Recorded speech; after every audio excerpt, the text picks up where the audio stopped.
You are now listening to Conscientization 101, an online magazine combining reflection, music, and action through independent media. It's very important to be with conscious African women and men. And I'm very excited to see Conscientization 101, to see Sister Zari there and the brother James, and to see that you have started an organization to conscientize the world, especially African people, about what's really going on in this world. Conscientization 101. A lot of these people right now in this conscious, so-called conscious movement, they're not actually living in that lifestyle. Fakers. That's why, obviously yourself, we're on the same sort of frequency. That's why you're listening to the same things I'm listening to, because we're sharing that same sort of thought. We want the same sort of things, and a lot of people don't want the same sort of things. Even yourself, what you're doing now is for the people. So everything is people-based. Globally conscientizing. What's making me proud of what this kind of connection here is that, no matter what is said, no matter what is done, you leave listening to our music with a feeling. The same way we're going to leave this conversation with a feeling. And that is the most important thing for I and I, the vibe and the energy and the feeling that you leave with, because you might not remember every lyric, but you're going to remember the feeling. So that's really important, and that's what I'm getting from what you're doing.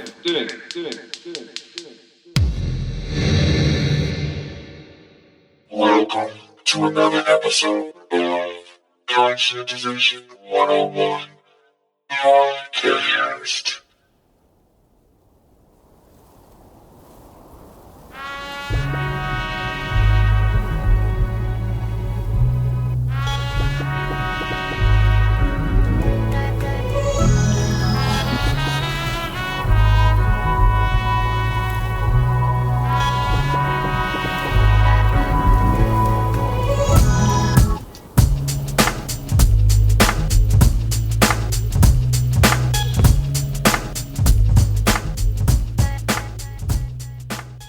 All right, welcome to another episode of Conscientization 101 Podcast. I'm your host and senior editor, James Stone. On this episode, we conclude our digitally remastered two-part series from Brother Dale Jones entitled Understanding Our Rich Cultural Heritage and Strengthening It for the Revolution, that took place circa late 1996 or early 1997 at the cultural institution known as African Echoes in New Jersey. So we know you enjoyed part one, right? Yeah. And we know you're going to pick up those books by Dale Jones, right? Yeah. Well, hell, let's start the show now. How can the state of the youth be any good as long as the family infrastructure is broken down, dysfunction everywhere? We don't have a common understanding of what family is anymore. We don't have a common understanding of what it's supposed to do. Its joys, its sorrows, its pain. Because we're in American pop culture and refuse to let go. We refuse to let go. Tell you what, if they told black people that you will be a full citizen of the United Snakes of America if you kill all the militant, radical, cultural elements, they get to killing us so fast. They don't want to fight these people. They don't. They love them. So what will I do without football? What will I do without their lifestyle? This is all they know. Therefore, if we're going to develop a revolutionary African culture, we must start practicing amongst ourselves to show the advantages of collectivism. If we do that and we find out that, and they're looking at you all the time, do you think they need me to tell them somebody got foot and ass? Do you really? You think they're the very people who are suffering? But we haven't demonstrated that we can govern. And that's why when they do not let a government emerge in Liberia, in Nigeria, in Somalia and Rwanda, it says to the people, subliminally and overtly, that we can't govern ourselves, that our madness is wilder than the white man's madness, because they don't see the invisible chains and strings pulling the people down. No political institutions. The few that we have, we're underdeveloped. How could we perpetuate anything? And I watch brothers and sisters like us get frustrated and then begin to talk about the people, then begin to lose their love of the people, then to begin to fight within their own structures, small as they are. If we understand the process, it would be clear. That's why we're going through this. If we understand the process, we understand that this creates madness in the best elements of us. We're in a mad situation. We're being loyal to your race, ready to die for your race. The race saying, I ain't asked you to die for me. I didn't ask you to be black. I didn't ask you to lose your job and stand up, wear dreadlocks in the office. Shouldn't be wearing them damn dreadlocks anyway. I didn't wear you to ask to wear African garb everywhere you go. I didn't ask you to represent, because I'm America, Philly. If you don't think they American, check out at the Olympic time. You've never seen so much red, white, and blue in the hood. Stars and stripes on their butt. The state of the race of our youth is economic despair everywhere. No jobs. And the conscious youth that I talk to going from campus to campus all over this country is they don't know where they fit. And if we don't tell them, they're going to fit right back in corporate America, who are rejecting because of the information is so overwhelming that these demons of the night are stealing our space and time. They know their health care is no good.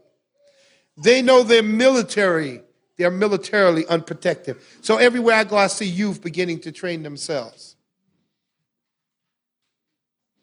And that's the repeat of the 60s. I mean, how does a novice teach themselves how to be a soldier? Seriously speaking. I don't care. Good intentions don't make revolution. Good intentions don't make revolution. I can't teach me to be a soldier. I need a soldier. You know? We need to set that up. When I find out all going through the South, they ain't playing. Everybody think the North is it, and they're going back to the land without any announcement. Because, you know, whatever we do, we're going back to the land. We're going to buy up all this land. It's testing. Is this mic on? Testing. 1, 2, 1, 2. White America, one. IB's the leader, and we going back to the land. Because you crackers and fat mouth, fat mouth, fat mouth. But down south, they're easing off into the land. You can only train if you got land. And that's where the training is done. They look to us and don't know they are far beyond the North. I was in Louisiana, and they put 10 bodyguards around me. I said, I don't need all these bodyguards. They said, brother, you in Louisiana. You talk stuff down here. You know what I'm saying? In New York, you say, yeah, white man, white man, white man. Let me get on the subway. Nah. He going to come for you with shotguns in the back of his truck unless he know that your pickup got his shotguns in it. So we need to give respect all over the board. None of us are free, so we're all on the same level. The worst thing that's happened to our youth, we've allowed them to be detached from the family. Once you detach them from the family, they're easily destroyed. That's why million is locked down. And they give them time forever. You know what the sentence today is? You did that, boy? How much time, Judge? From now on. From now on. Big time. Why? Because they're setting up the privatization of the prisons. And in them prisons, that's going to be owned by American Express, Disney, and all the rest of them. The same ones we going, I'm going to Disney World. Same one, you making them fatter and fatter. It's amazing. we have pieces of information in a revolutionary context and ideology. We must now put it together. A lot of people are reading about New World Orders and know the New World Order, but don't know the cultural development and the struggles of African people from the Berlin Conference of 1884 and 85 to 1996. In that is so many lessons, the lessons of Garvey and Malcolm, the lessons of the scramble for Africa, the whole thing. The development of the United Nations into the New World Order tool it is today. How the organization of African unity was not what was supposed to be designed, but the United States of Africa, as pushed forth by Kwame Nkrumah. But it was Haile Selassie and them who wanted to make it soft and full of nothingness, till it has never saved one African organization of African unity, haven't saved one African country. It may have helped keep Lumumba from coming to power. So all these structures aren't working to storm out. Again, criticism with affection. We are reading so much till we're not understanding Africa. And since we don't understand Africa, they're taking it. Most of the youth, almost all of the youth, don't know its relationship to Africa. Don't know what slavery really was. And I heard the brother say today, I was doing the hip-hop conference in Harlem, and they were trying to tell me that nigger is affectionate term. You know? So if we don't know Africa, we have a bookstore and whatnot, and there's some books I would like to put out as a publisher to deal with Africa, but nobody has the African appetite. They're fronting. And in the history of Africa and colonization, along with the transatlantic slave trade, along with the struggles in Brazil and so-called Latin America, along with those in Tasmania and different places, we need the whole story to become the architects of a new reality. So once the children are detached, and even if they're attached, they're not getting the nourishment they need. Our children are culturally deprived, so they invent culture. They say, well, Timberland boots is the thing now. Why Timberland boots?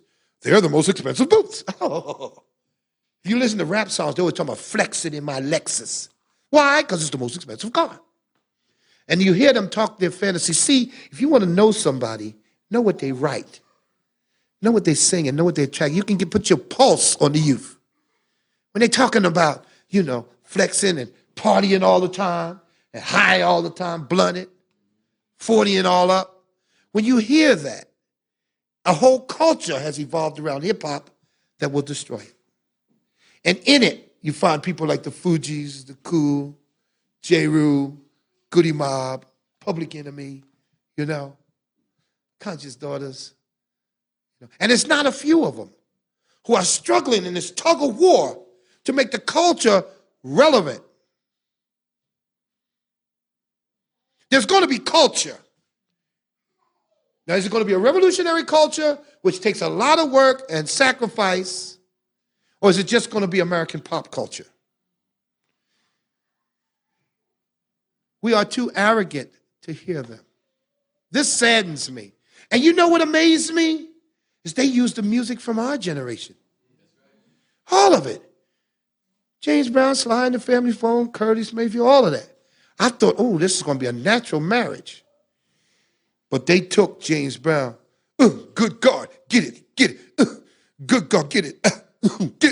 Get it. Soul Man. And said, fight the power. I thought that was an upgrade myself. I thought we was going to conjugate them. But we rather hear the sexual noise. Good God, get it. Fight the power. Shut up. Because you become my conscience. I'm ashamed. Some of it is that we are ashamed. We don't want to hear nothing from them. Well, Daddy, how did we get like that? I don't know. Instead of owning up.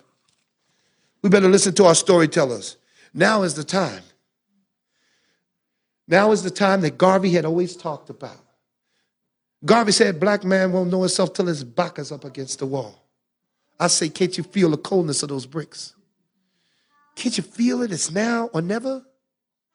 Garvey said this day would come. He said, look for me in the whirlwind. But we didn't know we have to produce the whirlwind. In the 60s, we almost had it. It took an extraordinary, let me defend the previous generation. It took a tremendous effort of the United States government's intelligence community to bring down the movement. And I tell every young boy, say, well, y'all nothing. Don't say nothing. I know more dead people who died for you than you dream of. I know people in jail all over this world from Grenada to South Africa. It took an extraordinary barbarism of the enemy to take us down. All right, then what did we learn? We learned they're going to come with everything. So we said, come on with it. They better come with everything. We was bad. Young boy was on my face the other day in Louisiana. Y'all just didn't do nothing. I think we're doing quite a bit. I said, you ever burn a city, boy? Huh? We burned 57 cities. Have you ever gone toe-to-toe with the police force? Did they ever have to call the whole army on you? Oh, no. Do you know the story of Mark Essex in New Orleans? You know he fought the whole police department? And from the 28th floor of the Howard Johnson, he took the head off of the chief of police? You don't know? You're from New Orleans, boy. Don't you ever tell me my generation ain't did nothing. The dead is all over. The arrests are locked down. Shakur, stepfather, was framed by Hoover and is in jail for the Brinks job for 60 years. That's why he wasn't there to say, Tupac, come here. I said, come here. What you doing out there, boy? You don't be doing it because that's what fathers do. Not only that, his real father was killed by the pigs. Asada had to flee the country. But we pretend we don't know. We pretend we don't know that boy was in the womb of his mother, locked down for the Panther 21. We don't pretend we don't know that Afimi Shakur was struggling for her people. That she ran to Baltimore to get out of the way of the FBI. Would tell her neighbors and her boss, she's a Panther revolutionary, get rid of her or you're in trouble. IRS is going to be on you. And then she ran to South Central and got to South Central about the same time they dropped the drugs in South Central. With no back, the Panther Party's destroyed. She turns to crack. He's out in the street selling it. It's the American nigger factory. And even the revolutionary family get eat up. So if you hear Tupac doing sensitive stories about a sister having a baby, or lift your head up, and then the next day talking about bees and hoes, schizoid, you say? Yes, he's good and schizoid. We all are. To be in America, you have to be schizoid. But no father, two fathers destroyed. Asada away. Nobody to reign the children, and they don't raise themselves. 1 minute he's sensitive, 1 minute he on the dance floor doing things, he don't know how he did that. He's full of self-hatred and pain, but sensitivity to the race, but don't know how to compute that into action. He's in the drug sales. He's in the showing false imagery. At the same time, he's giving a lot of money to the hood. That's schizoid. But not because he was born schizoid or a no good person. It started a long time ago when Hoover took down Garvey. It's all interrelated. Right now, they're dismantling the welfare state. They're dismantling affirmative action. They're privatizing the prisons. They're using biological chemical warfare on the people. They're developing a total police state, and we run around in confusion. Africa is torn asunder. got us controlled in the Caribbean. Latin America, we're on the last rung of the ladder. It's time to see how great this race really is. It's time for us to rally. How do we develop a revolutionary culture? This is where I want to end. We should always end on how. I don't have all the answers to this. It's in the collective intellect of the people. But let me get the ball rolling. Revolutionary culture is consciously designed, consciously thought out. So now we know it has to be more than us representing for the race. We have to get with other people and build our little schools up. Do you know in the revolutionary wars for the decolonization and liberation of the African continent, both ZANU, Frelimo in Mozambique, MPLA in Angola, SWAPO in Namibia, the PAGIC in Guinea-Bissau, do you know their school system didn't stop? It accelerated. And the only thing they needed to have a school is back from the front lines and underneath the shade of a tree. And you tell me we can't build schools? I don't accept it. I'll never accept that. You mean we can't feed hungry when a sack of beans, which is protein, and a sack of rice feed a whole lot of people? Where are the soup kitchens of Father Divine, Daddy Grace? You know? Why can't we come up with revolutionary? Because we won't. We don't love each other enough to do that kind of shit. We don't. Love is a behavior. Since love is a behavior, it manifests in your deeds. The greatest pimp in the world can say, I love you, baby. Now go turn that trick for me, baby. Yeah. How better have my money. Love is a behavior. We must put Africa in the center of these children's lives. Even the positive hip-hop artist has America in the center of their life.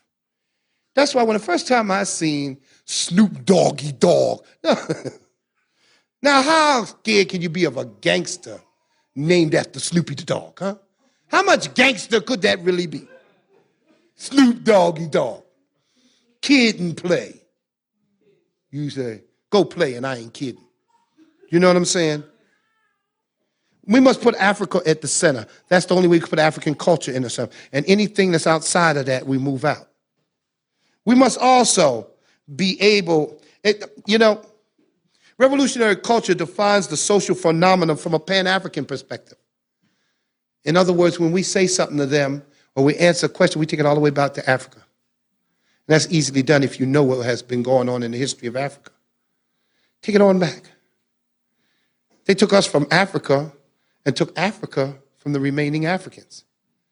We have to teach that the only difference between us as an African people is a slave manifest that says drop 10 in Trinidad, drop 10 here, 10 there, drop 10 in North Carolina, drop 10 in Virginia. Same people.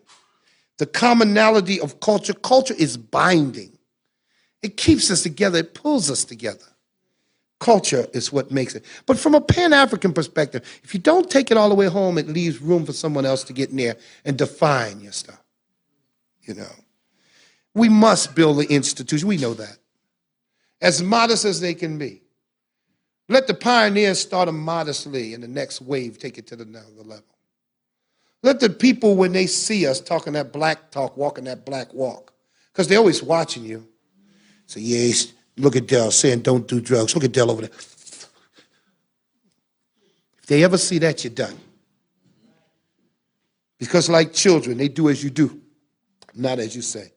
We must build our own media to send out our own ideas, our own images. It's easy to do. We won't do it. You know, another problem we have is that we are so capitalistic till we want to start all these proprietorships. We want to be the single owner of a business. The days in America of the single business person is gone. You need collective ownership. And if you are involved with 3 or 4 different projects, you'll make a living. But if we wait till we can stockpile enough money to go into our business undercapitalized, And say, why don't people patronize us? What happened to cooperatives? How come we can't go down to the shipyards and do food co-op buying? Why do we all go to these supermarkets with their accelerated process where they take the green meat and paint it red? Or after it didn't sell in the white hood, they move it down to your hood, spray some red dye on it. We're not looking after every aspect because we know that if people don't care and used to lynch you and still lynch you on the street, they don't care whether you eat, they don't care what you ingest. More importantly, we need an ideology. That ideology is Pan-Africanism. It needs to be refined. It must have the brilliance and the thought of those of our ancients right up to our contemporaries. Then after taking all that and throwing away the fat and having a clear program for how an African governed their lives, you're then putting together culture. What is a Pan-African worldview? Or what I used to say, I look at everything as to what does the shit mean to me? OJ, what does the shit mean to me? Olympics, what does the shit mean to me? You know what I mean? Mark Furman, what does the shit mean to me? CIA and South Central, what does the shit mean to me? And you become, Pan-Africanism is your software. And this is your brain computer. And as you put information in it, if you don't have no way to synthesize it, you'll synthesize it like everybody else does, through a white supremacist mentality, a white supremacist attitude, a white supremacist moral code. What does this shit mean to me? Ideologies, the ideological debate we had is over. It was necessary. The chocolate Marxists, see ya. We love you. Come on home. We said Russia ain't never going to fight America. I wrote a song in 1970. Said, we must cut off your power for the bills you refuse to pay. We must liquidate your assets and you shall be moved away. Court is closed. Employment payments are too late today. Maybe 5 years ago we might have went that way. Court is closed. We must cut off your power for the bills you refuse to pay. Consolidation with Russia Corporation won't help you get away. That was 20 years ago. 20 years almost to the day. Russia, it crumbles and say, we was only kidding. We're actually white people. And we want to be part of this new world order. We know it. We also knew that communism was the study of African communalism, an attempt to adapt it to industrial Germany and Russia. We know if you're going to study your old ways, return to the source. These emulators and imitators can't take it. No, they never lived. White people never shared with nobody in themselves, not even with themselves. White people don't know how to share. They know how to hoard. They come from caves. We come from the Horn of Plenty where you can pick what you need. When they were in their cave, they ate the weakest. They said, we can't go outside. It's frozen. And damn, Grandma is looking good.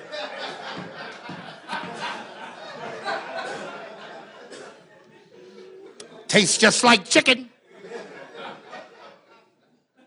All the cannibal we supposed to be, every incidence of cannibalism had been them. Jeffrey Dahmer could eat black people in the middle of the hood. Nobody said nothing. That man up in Russia ate over 100 and something people. He like frozen food. Every incident.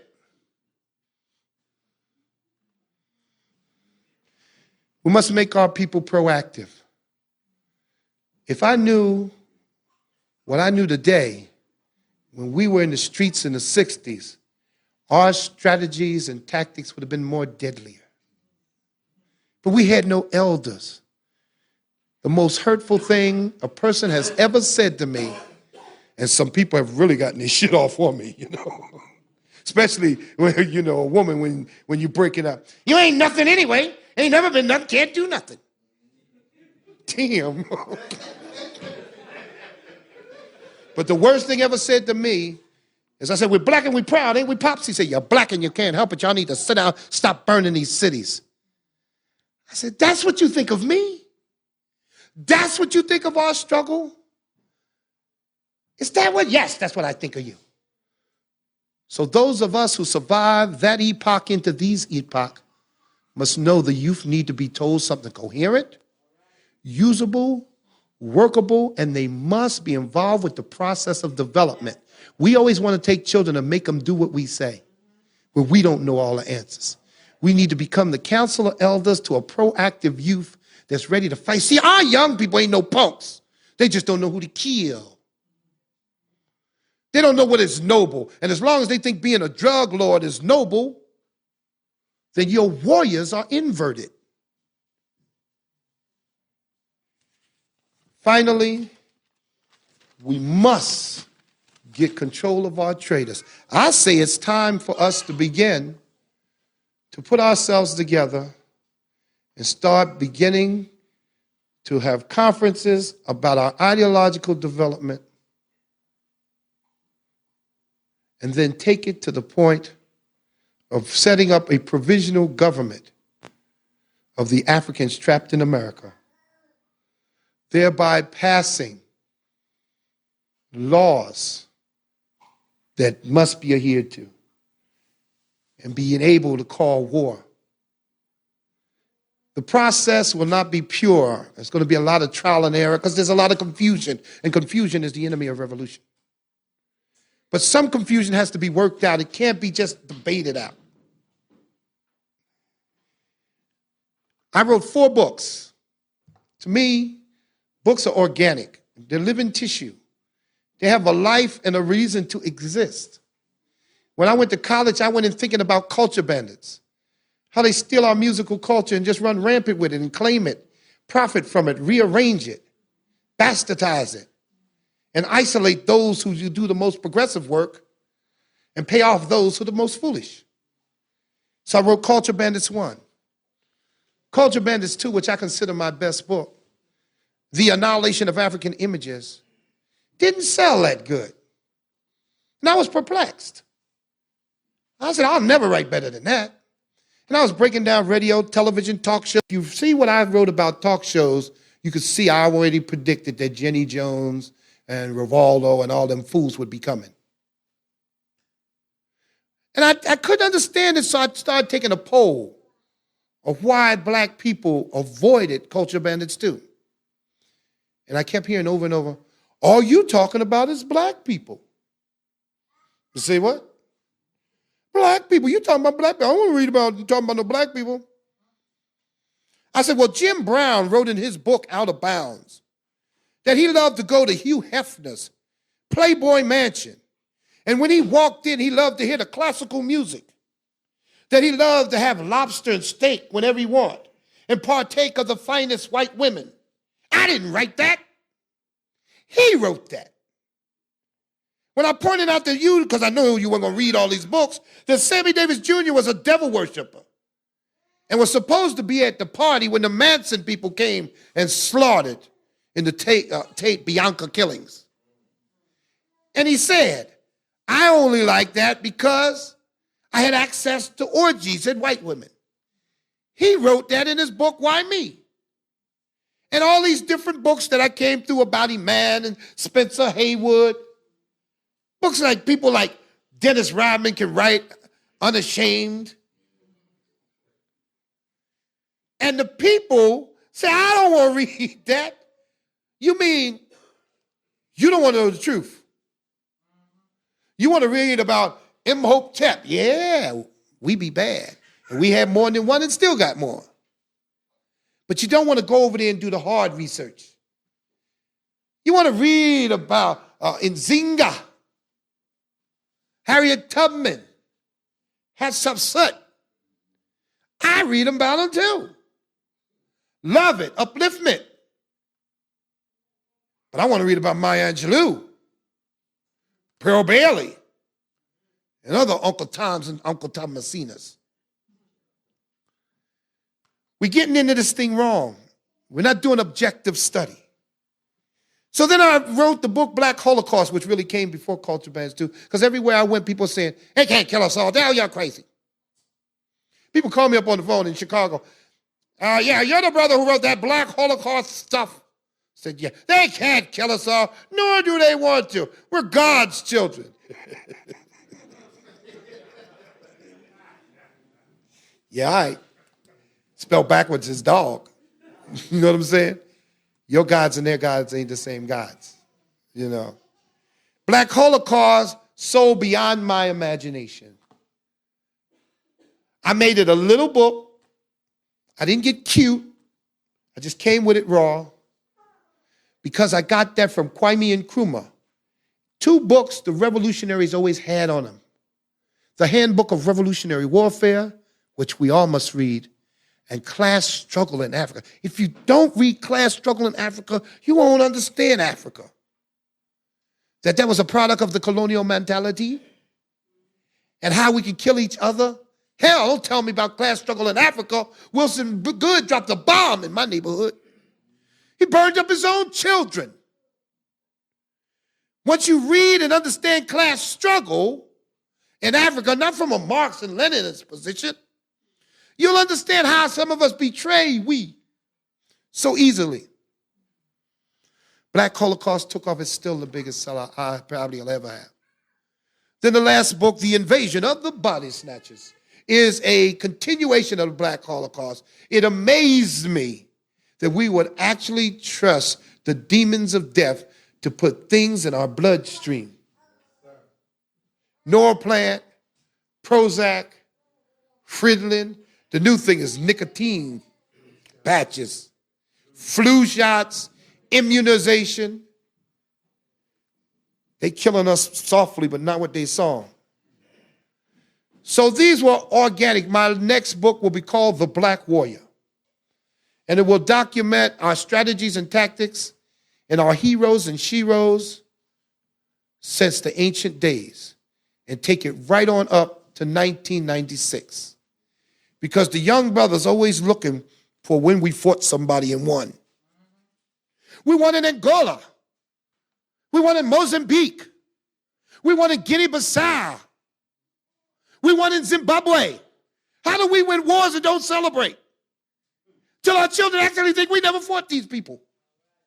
We ain't only fight them, we whip their ass. 1975, Angola, Mozambique, and Guinea-Bissau. 3 countries in 1 year. Portugal collapsed. How come we're not teaching them that?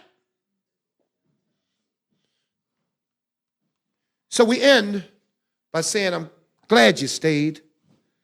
We give our humble apologies for being Wrong Way Jones and getting lost in Jersey and going way up the wrong way through West. We got on the other side of West Orange, and we came up with a sign that said the Oranges.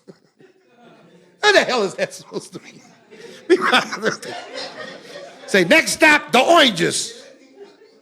Heard of East Orange, South Orange, West Orange. What is the Oranges? And we just riding. Just to ride. Come on, man. We riding. Past West Orange. Then we remembered, because we went to geography class at least one day, and said, well, if we're going through West, East got to be that way. I was almost hoping you weren't here, so you'd never see how embarrassed I am.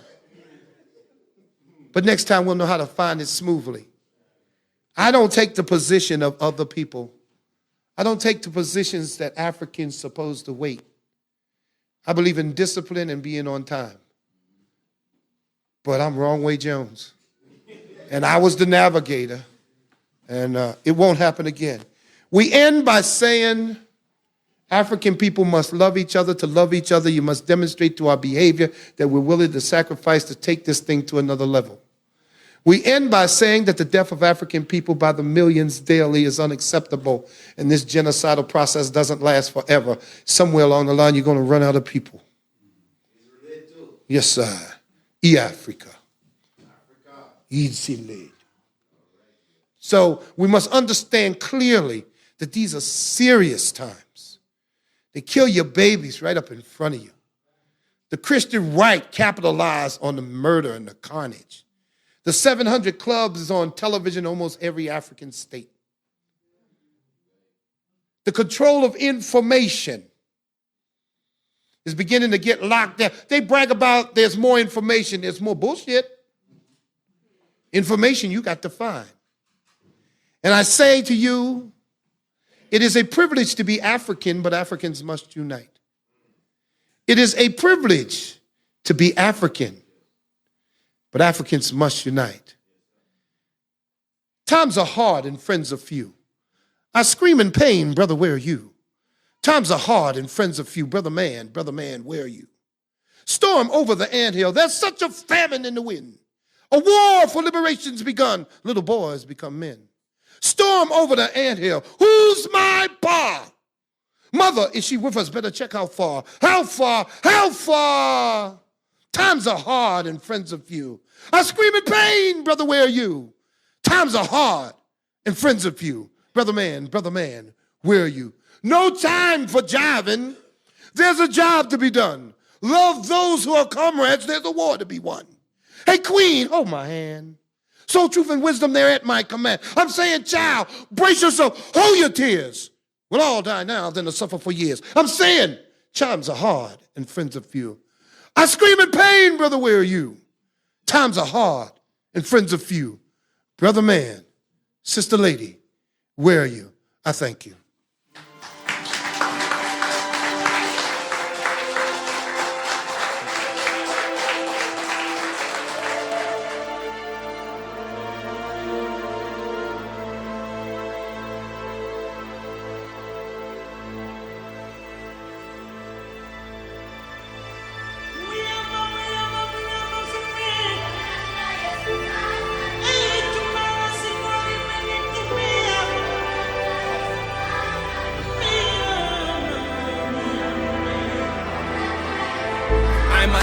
I come from Kemet. We had the first heart surgeons and chemists and paramedics, but your teachers won't tell it. Even if they made pee, the shops won't sell it. But I'm an African, there's melanin in my skin. Nappy hair, please put it in your magazine. Dressed in African clothes and my swagger's mean. Shout to Martin, cause that brother had a dream. I'm an African, I come from plenty. How we gonna have nothing? That ain't how it's meant to be. Over centuries, kept my people held back. Tell us how we need charity, but don't tell us that. Every war-torn country in Africa does business with the West while they're getting massacred. But I'm an African, so I gotta say that. And fuck the DJ if he ain't gonna play that. I sing this song for the motherland. I'm sending it to my sisters and my brother, man. We gotta stay unified. They can't divide if we recognize you and I sing this song for the motherland. I'm sending it to my sisters and my brother, man. We gotta stay unified. They can't divide if we recognize you and I. Where's the bloodline? I said, where's the bloodline? When it's our bloodline that begun kind. So sometime die inside of some kind, holding a long cry. We was here from the beginning, we begun time. Black fossils and black sculptured pieces is all that they come find. Yes, black is what you come from. This is your species, not confine. Cause scientists speaking till no facts they preach and become lies. Now they claiming us Cro-Magnons, sitting in the pyramids. Cause they hold the faith of the whole kind. And the goods gotta suffer for the bad, it's just how it goes most time. Now we living in the dirt of our gold mine, but where's all that gold filed? When my people's starving in Africa, crying and hoping hope don't die. I sing this song for the motherland. I'm sending it to my sisters and my brother, man. We gotta stay unified. They can't divide if we recognize you and I sing this song for the motherland. I'm sending it to my sisters and my brother, man. We gotta stay unified. They can't divide if we recognize you and I. Born in West Africa, God bless Africa. Nothing's really changed, the West still stress Africa. But I'm an African, proud to be one. But the feeling's not mutual when I see some. Chains off, escape them to go find something divine that's sold up in the grapevine. And still their movements ain't so kind. But when the African seeds rest in peace, I know their soul's fine. We're getting deaded out of jealousy and envy. They're trying to cop block our next generation's entry. Got more black people in the penitentiary than they employ, and that ain't how it's meant to be. I guess once we were so blind, we allowed infiltrates to our own minds, and now we gotta spring back from dirt just to grow vine. My people gotta lift up to the most high, cause we've been suffering the most time. I sing this song for the motherland. I'm sending it to my sisters and my brother, man. We gotta stay unified. They can't divide if we recognize you and I sing this song for the motherland. I'm sending it to my sisters and my brother, man. We gotta stay unified. They can't divide if we recognize you and I. Yeah, I'm an African. I'm an African. Yeah, I'm space traveling. Yeah, I'm space traveling. Lyrics I'm babbling. Swaggers is baffling. Just as baffling. Yeah, I'm an African. Yeah, I'm an African. Yeah, I'm space traveling. Yeah, I'm running through this. Lyrics I'm babbling. Decipher that. Swaggers is baffling. Just as baffling. Yeah. To all my Africans. Yeah, we're all Africans. I am an African. Now Africa's been sleeping, not dead, only sleeping. Today Africa's walking around not only on her feet, but on her brains.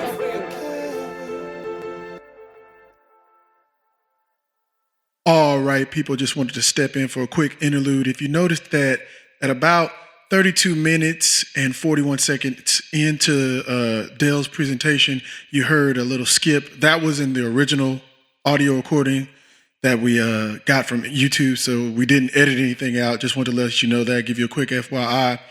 And so this next part coming up, we're about to start in on a Q&A that was already in progress. Again, it was in the original audio that we acquired from YouTube. And it starts with a brother asking a question about Azania, that's South Africa, and Brother Jones breaking down why South Africa, even to this day, still is not free, just like the rest of all of African people around the world, and it's under neo-colonialism. So he breaks down neo-colonialism in South Africa when at that particular time, everybody was celebrating the new Rainbow Nation and stuff like that. So we're going to go directly into this Q&A. This brother's going to be talking. And as you hear, the volume gets progressively better.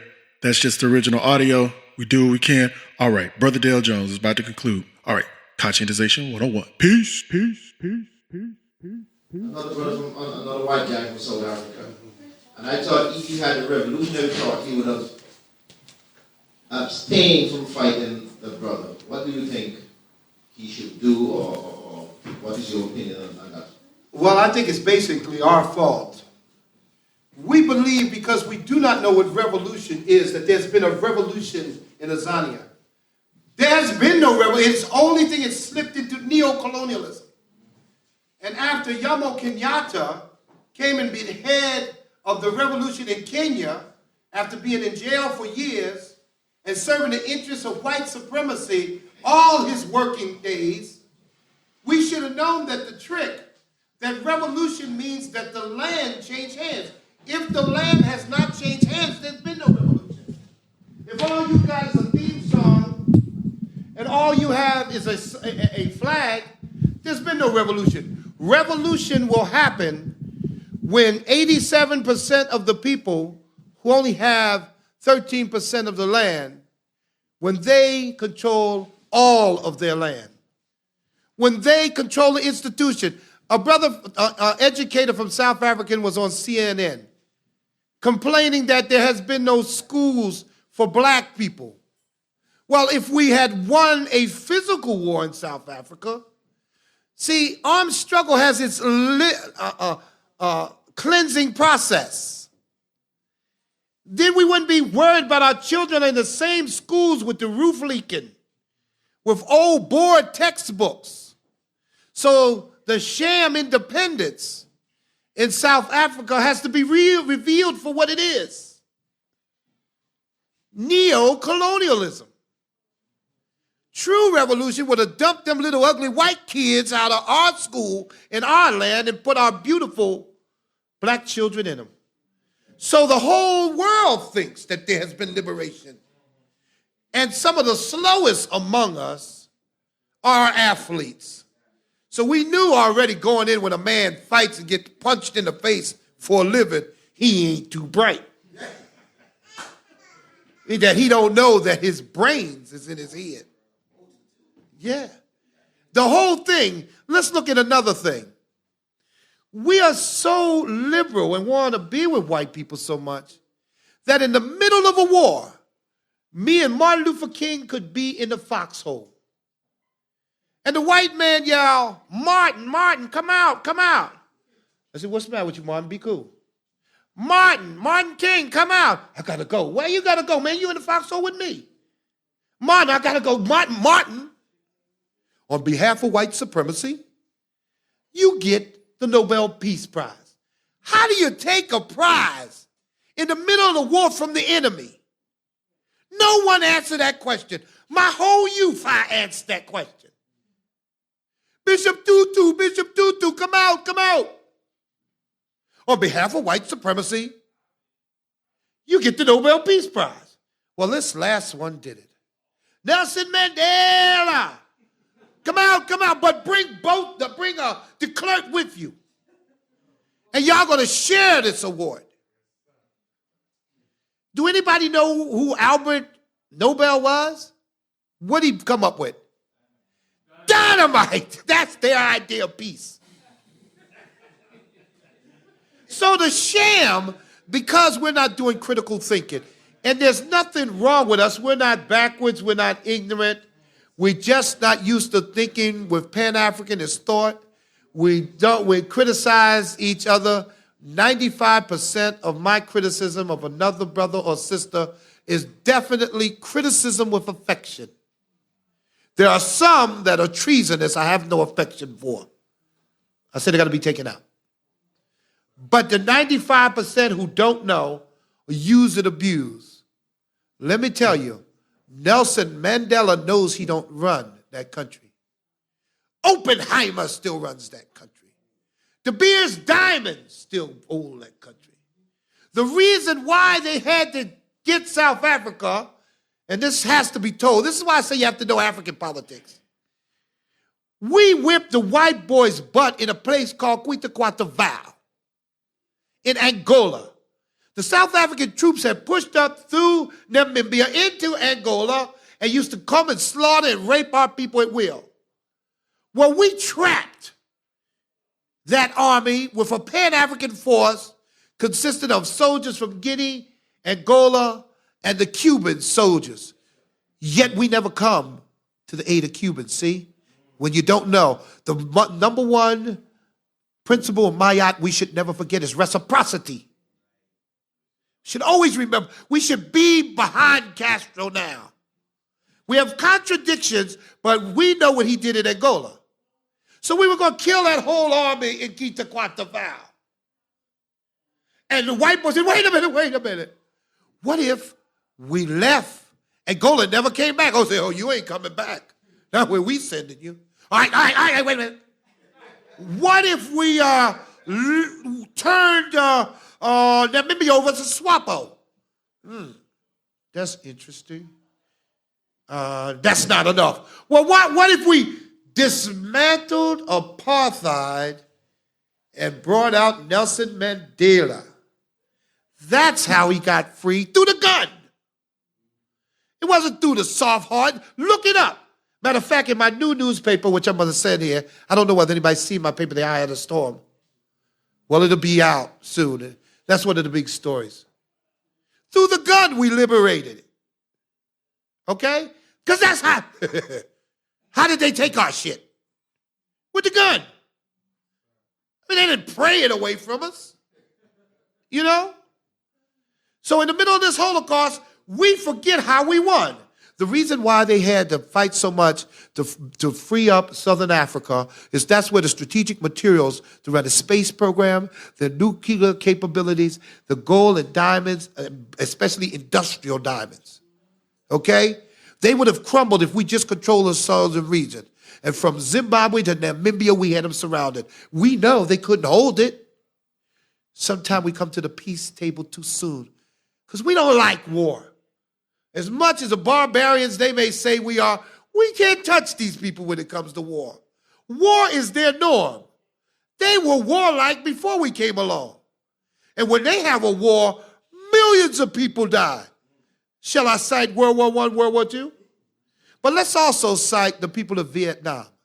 There were more bombs dropped in Vietnam than in all of World War II. And they chased the Americans out with their drawers on fire because a people united in culture can never be defeated. So the boxer doesn't know because the politician doesn't even know. The whole boycott, the whole thing about Botswana, Sun City, that whole thing, we were involved in boycotting South Africa then. But now the Negro bourgeoisie, if you see Jesse Slaxton, Dr. J, and all of them put their money together and have a little concession to bring Pepsi Cola to South Africa. Your indigenous bourgeois, that's why you got no class struggle. We have a race and a class problem. That if we don't understand the class problem, we wonder why our upper class, Marcus Garvey said it better than I could ever say it. He said, we're a race of people that the people, our doctors and lawyers and the high learned are the biggest traitors to the race and have no loyalty. So that's why, because this sham independence is going around and African people are still on the bottom rung. But one last thing on that. We've always supported the Pan-Africanist Congress of Azania. We've always supported Steve Biko movement, the Black Consciousness movement, which was a consolidation of many different movements from labor and different types of movements.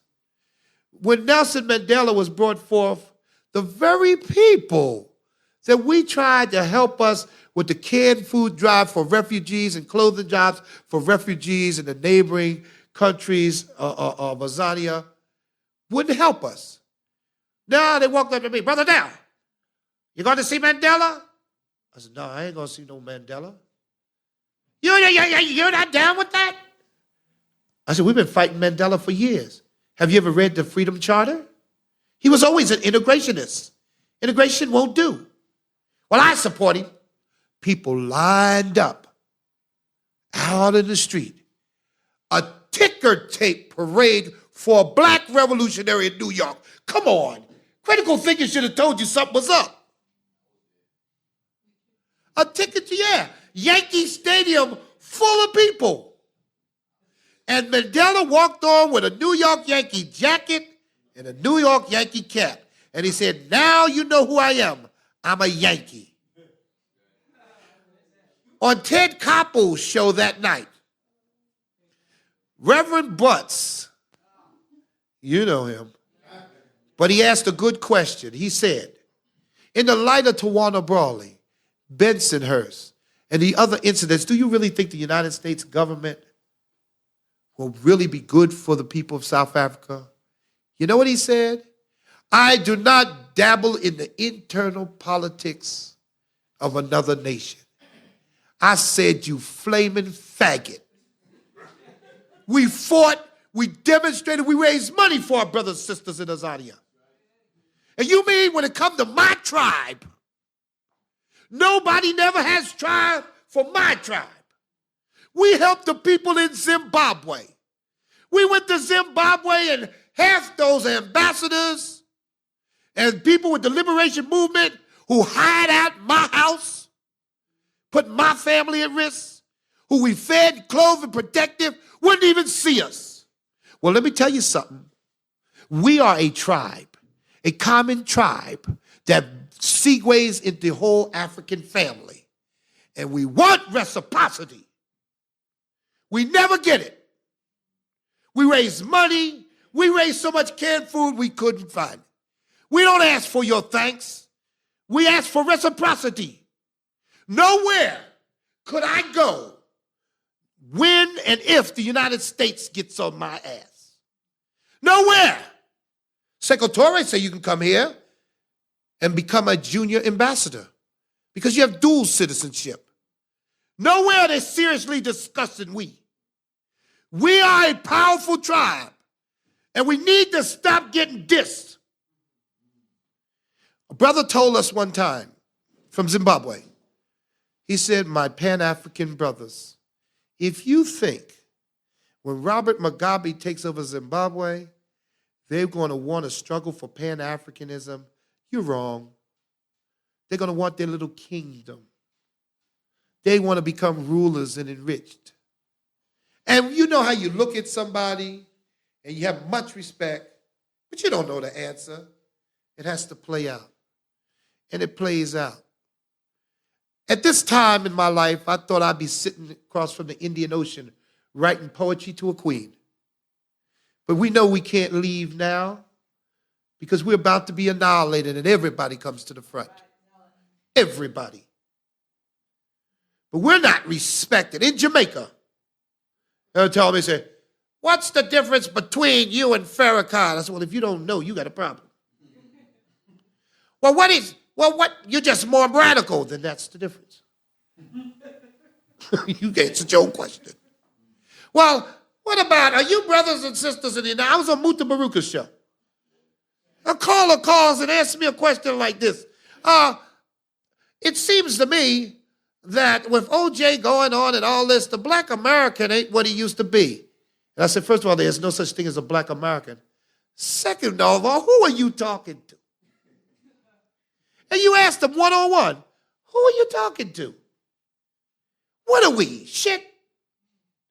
We're in the belly of the beast. And we'll fight ourselves to the last man. We ought to be respected like you, and we can have a Pan-African reality. Garvey went all over the world. When he came here, we were ready for him. We didn't see him as Jamaican. We seen him as African with one hell of a program. I know, brother, from going down into the southern region, there are brothers and sisters in the southern region that loves us to death. But they never come to power.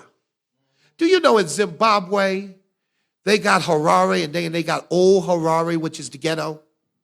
Do you know as me and Deke walked through Harare on our first night in Zimbabwe, that it was manned by African troops, that Africans are not allowed to walk to downtown Zimbabwe at night because Oppenheimer said he don't want niggers in town. So when you travel with your eyes open, and as a war correspondent, I can't report from home or Ivory Tower. I got to go see what's happening and who's doing what. But in South Africa, I was always impressed. We was in Zimbabwe, to make a long story short. And they were going to have, they had the boss, what's his name?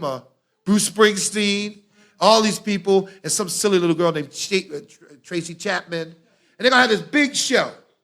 What they were really having a show to secretly break the boycott of South Africa. So they had the party in Zimbabwe. Do you know that as we were out there, that the Black consciousness movement came in, all these South Africans have legitimately came across a border that I can't even come by without papers. That's a problem, isn't it, brother? In Africa, the balkanization in these so-called states that they carved up at the Berlin Conference crossed ethnic lineage barriers and tribal lines and everything. So we should be able to move in Africa freely. But we're going to have to get those dictators and military leaders out of here. But the equivalent to them is the Wilson Goods who drop bombs, the Marion Barrys, and these collaborators. And let me say this while the camera is rolling. Farrakhan was offered the money from Gaddafi to go into Zaire and meet with Mobutu Sese to ask him, would they allow Arab troops to come up through Zaire, or what we know as Congo, and attack the southern Sudan. And you brothers and sisters who know about war, the fighting is up here, then the women and children are down here. That's what, no Arab give you no $1 billion. Come on, y'all. Don't nobody give you nothing. especially $1 billion. And they were going to come through Zaire, Arabs now. Remember, Arabs couldn't take Africa without collaboration. So when you hear somebody's getting personally now, $1 billion, you know how much money, that's more than the gross national product of a lot of our nations that go to our people. When somebody getting paid, check out, follow the money trail. And we must understand that. It's not no argument over Islam or anti-Islam. It's an argument of politics and politricks. Could you imagine how we would feel if we woke up and CNN said that Arab troops have come through the south of the Sudan and now are wiping out the Sudanese people, and they came through Zaire? Let me tell you, in case you don't know who Mobutu is. Mobutu is the sucker, Colonel Joseph Mobutu, whose wife's name was Marie Antoinette Mobutu, who helped take Lumumba down. He's been in power ever since. There are no hospitals in Zaire. He allowed the Center for Disease Control to test Ebola in Zaire on his people. He is one of the richest men on the earth. He stays in a palace guarded by Korean troops. That's why I say, once you study what's happening in Africa, you would have no problem of understanding the whole deal. So when they say coming through the Sudan, they're desperate. The Arabs got money but no land. They'd pay anybody to get some of that sweet African land. So with Mobutu and the Arabs and the Farrakhan's operating in the north, and with Mandela and Oppenheimer and them coming to the south, Africa is under siege. It's something that if we know, we can reverse. It's something we don't pretend we know. Now, I don't get no points to this. You should see my email. I don't get no points for having it and getting a bad position where I've got to tell it on other Africans. But if you're wrong, you're wrong. And one of the biggest reasons why Farrakhan can operate is fear. We never brought closure to the death of Malcolm X, to the point that his sister said, his daughter said, to hell with it. If the men ain't gonna do it, I'll do it, damn it. By any means necessary. I know who killed my daddy. We haven't brought closure to Karinga. We let him build a holiday. The same one who set up Black Panthers in ambushes at UCLA and other places. The same one who tortured his wife and another woman brutally, sticking bottles in their vagina, using electrical shocks, and the FBI saved him. Right now, ladies and gentlemen, I think we're going to get back in the groove again. We're going to turn y'all loose. We're going to keep the thing rolling a little while. This thing right here is going out to that 50% of the black youth that's living below the poverty line. You know, the pitch rock, pitch glocks, flip cop, but a black leader sit, watch, and blame that shit on hip-hop. This how's about to happen. He's Timothy Taylor and he's about to do it again. Flow with East Beach like wind. MCs don't got nothing for him. Whatever you need, I got that. You better believe I hide that. Drop down and get jiggle on, shout it, fuck that. This here rap thing's a hobby. I do it a little too good. Whatever your name, you bore me. You corny, fuck your hood. Because I'm top notch. Glocks, cock, cop shots. Inevitably for fucking with me, you catch a speed knot. Niggas believe not. Fuck what y'all heard, I'm him. Follow my lead, intelligent does it again. This ain't no exploitation. Boy, that did what it is. Deliver my manifestation in light of the life I live. Ignorant exaggerations about how y'all got shot and shit. How y'all be copping bricks, breaking bread with cops and shit. Niggas preposterous. I'm back on top of this. Intelligent music, have not slash Masada shit. My tops and tops. Some say they my crib, some say they my blood. This is for my youth and yours. When them get hungry, you know them will shoot. This is for my tops and tops. Some say they my crib, some say say them are bloods. This is for my youth and yours. When them get hungry, you know them will load. He's head over heels in love with that USD, I cuff it. This MIC, I touch it. I do my thing like fuck it. When on the front line, crunch time, come time. Show as the sunshine, I'm gon' bust mine. Never giving a wrong impression. Ready your weapons, cause you say you want a revolution. Well, there it is. Most MCs come from slums. Some sold they sold for crumbs. Most MCs yelling at keep it real, be keeping it real dumb. They wanna be king of the Negroes. They want the biggest Rams. He want a menage with 3 crows. He want the biggest bands. They wanna be Joseph Mobutu. I come from the line of Lumumba. I move like Harriet Tubman and Kwame and Nkrumah. Why niggas act cute, flash, loot, clap, shoot. I'm in the black hoop, breaking bread with black youth. My movement grassroots, established on some past truths. Black revolutionaries ready, aim, blast. For my tops and tops. So say them are crip, so say them are blood. This is for my youth and yours. When them get hungry, you know them will shoot. This is for my tops and tops. So say them are crip, so say them are blood. This is for my youth and yours. When them get hungry, you know them will load. This ain't no party song. No, I ain't started homes. And I ain't hardly on that bottle of Bacardi Rome. Deliver the gift I give, sip, young, blessed enough. I'm giving my life to live. Kaif is delivering me up.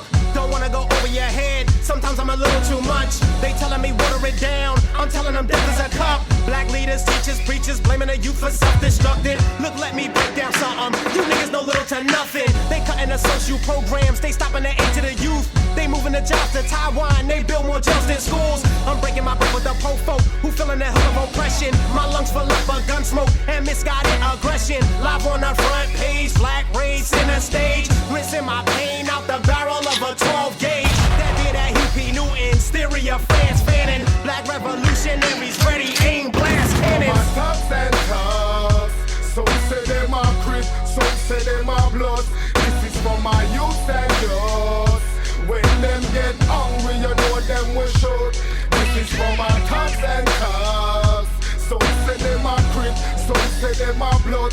This is for my youth and yours. When them get hungry, you know them will shoot. Them thugs and thugs want live it up. You see the guns and the drugs, them can't give it up. Who them need profits and the men, them want push it up. Like any other man, them want live it up. Kenny say the money in a up top begin up. And the house in a Miami we living up. And the big car and truck man raving up. And the freeways on the buildings killing up. And the sexy body girl say why it's cocking up. And me say that's why this fussy was hating us. This is for my tops and tops. So say them are crip, so say them are blood. This is for my youth and yours. When them get hungry, you know them will shoot. This is for my tops and tops. So say them are crip, so say them are blood. This is for my youth and yours. When them get hungry, you know them will loot.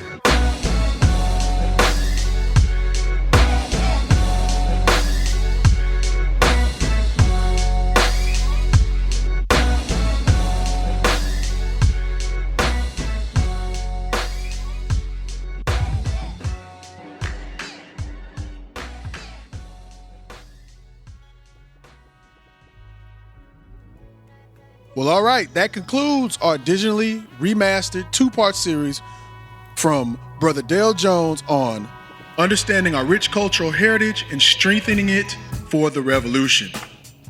This episode has featured sounds from The Force, Wild Wind That Blows, instrumental from his EP, Wild Wind That Blows, with CYCLONIOUS. Big Cakes, featuring Tantrum and Big Frizzle from his album, It's All Love. The track was African. And Wise Intelligent, featuring Popula, Youth and Thugs from his album, The Talented Timothy Taylor. Links to music are in the show notes, as always. Also, we know you're going to pick up those Brother Dale Jones books that's in our library. Gonna have links to those as well. Don't forget, Visit us at conscientization101.com or c101magazine.com. Sign up to our mailing list for exclusive information and downloads. Hit up our store, pick up an unabridged interview or two, pick up a few musical commentaries and a shirt. Support 100% independent media so we can continue to learn from each other. I know that's right. Collectivity is how we're going to get out of this. There is no Superman in this motherfucking struggle. All right. Also, don't forget to check us out on Twitter at Conscien1. That's CONSCIEN1. On Facebook at Conscientization101 and Instagram at C101 Editors. So that's our show. So next time we'll be back with our regular podcast format, and I'll give you a hint what the next episode is going to be about. I'll just let you know that most definitely it will be a natural disaster. That's all I'm going to say. Till next time, peace.